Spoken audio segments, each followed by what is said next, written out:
is from the South West Development Commission. I'd like to welcome to the stage Mr. Patrick Warren. Good morning, everybody, and being the last speaker, I'll go through a program which is a little different from the others. I'm from the South West Development Commission. I've taken on this role after about 30 years in industry, particularly the mining industry, and the last 10 or so up in the coal industry. I have spent some time overseas working in the export area and also around Western Australia in the export area. So I've got a little bit of background, but essentially I am standing in.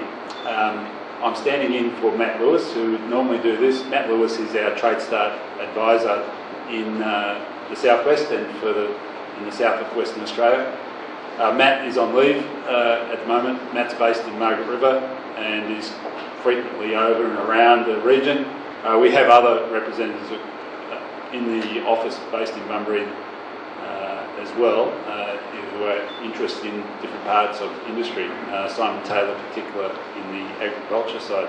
So we're around, and most of you would be aware of the South West Development Commission. I won't go into that. This morning is about the TradeStart program, and I'll cover off on TradeStart. TradeStart is a federal government initiative which the South West Development Commission's got a contract for. You're well aware of some of the benefits we have in the region and some of the advantages, and that's when you're stacking that up against what our advantages are to the rest of the world, particularly are important when you're out there to export from Western Australia or the southwest of Western Australia. So there are some opportunities with that. TradeStart is a program that's been running quite a few years.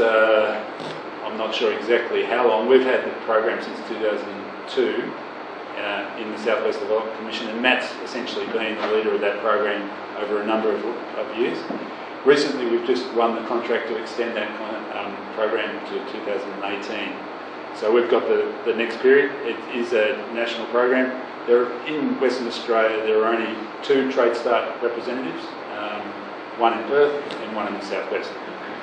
Its objectives are to assist with trade, and it's a bit smaller writing, but assist with trade and investment, promote benefits of international engagement with participating in international business, achieve success in the international markets, utilise Austrade services and global networks, and I'll come to that shortly, contribute, of course, to Austrade's national initiatives and cooperation with other organisations. We work very much in partnership with a lot of the other organisations.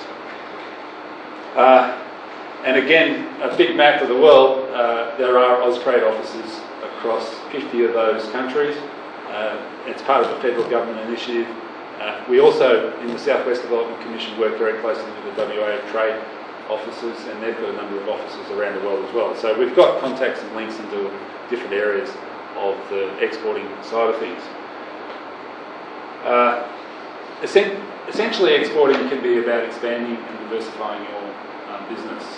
It might seem a little daunting for some, and of course, if you're a big business, you've got a lot of experts that you can call on, and consultants that you can get access to, and that's essentially how they operate. And they've also run offices in other countries.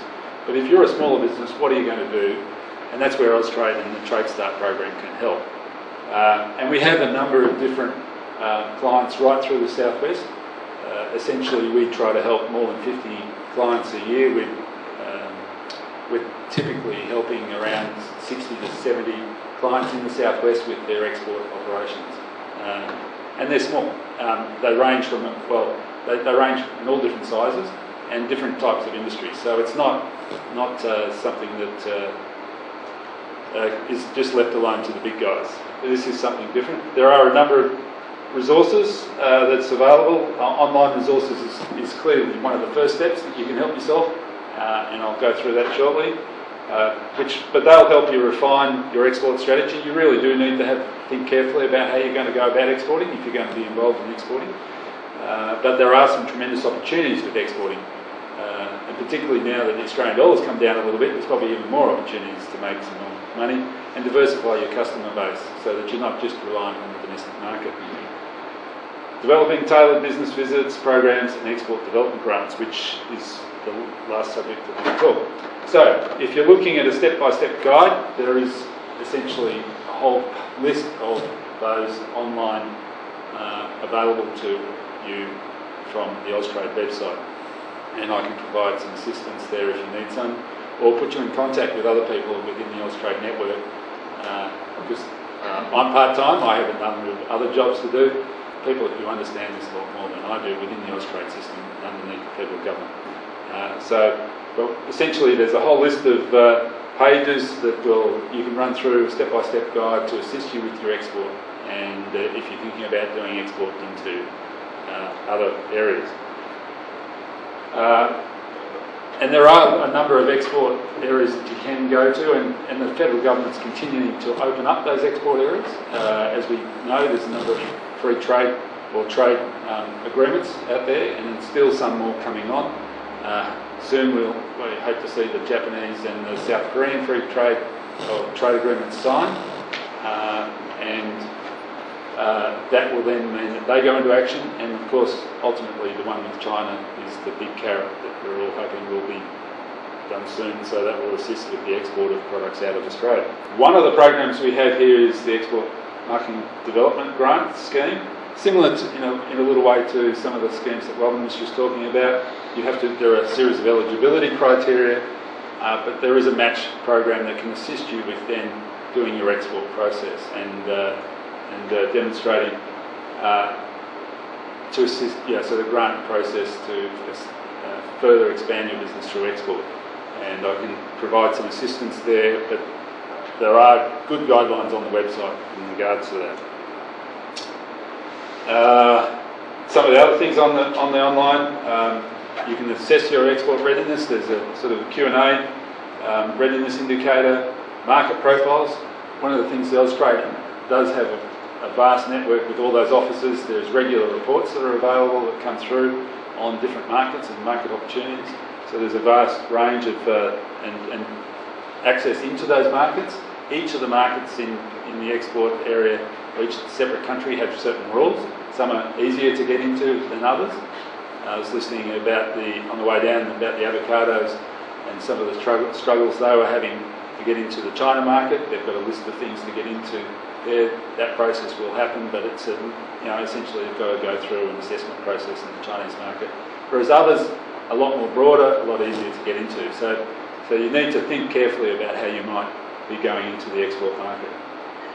The events, there's a lot of events of course out there. Which one's going to work for your business is important to think through carefully.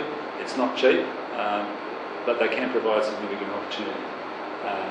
And so Australia Supplies Database and an export update, as I mentioned, some bulletins and other information. So there's a vast array of information.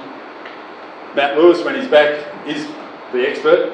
He's certainly been doing this for the last 8 years, and I encourage you, if you have some more detailed questions, to wait a couple of weeks and he'll be back, but otherwise I'll try and assist you through the network to ensure that you get going. The other export advisor that's just come on board this year is the WA Chamber of Commerce and Industry. They've taken on the other person who's full-time up in Perth and assisting the Perth businesses. But other than that, it's just us two in Western Australia. So you're lucky we're in the southwest. We've got someone who really does know what's going on, and Matt can assist into the future. So thank you.